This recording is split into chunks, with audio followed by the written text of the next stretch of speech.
Bienvenue, Bévida, sur le Morning Echo, on s'intéresse à Cnova.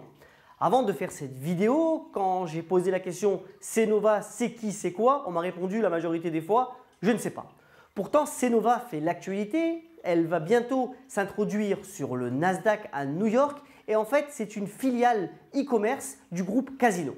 Cnova est constitué donc de deux pôles principaux. D'un côté, Nova.com, les filiales de e-commerce de Casino au Brésil.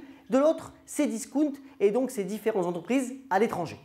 Regardez ici la répartition géographique des différents pays concernés. Petit rembobinage, Cdiscount lui-même est né à Bordeaux en 1998 et à l'époque, il vendait, pour ceux qui se rappellent, des CD et des DVD. Ensuite, en 2001, il s'est diversifié sur les appareils électroniques et en 2004 sur le vin. Ensuite, beaucoup plus tard, c'est en 2008 qu'a lieu la première expansion internationale au Brésil.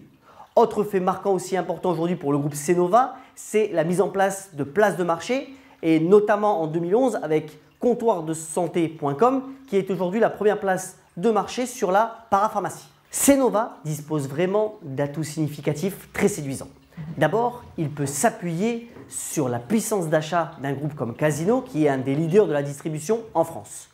Ensuite, la logistique est vraiment impeccable, les entrepôts sont toutes automatisés, ce qui permet en fait d'avoir des délais de livraison très raccourcis et de très bonne qualité.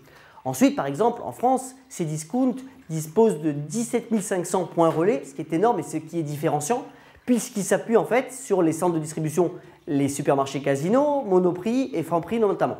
En outre, Cnova dispose de places de marché très innovantes et il va continuer à en constituer.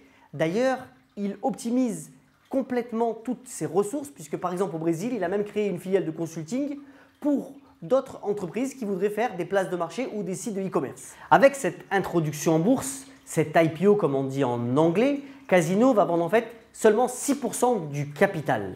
Cela va quand même permettre à Cnova de pouvoir continuer sa diversification géographique à la manière d'un horloger. Tous les 3 mois, un nouveau site naît dans un pays parce que toute l'organisation et le mode de développement a été mis en place. Au Brésil, par exemple, récemment, Cdiscount Brésil a lancé son site avec, dès le premier jour, 50 000 articles à disposition pour les consommateurs. C'est un gros coup.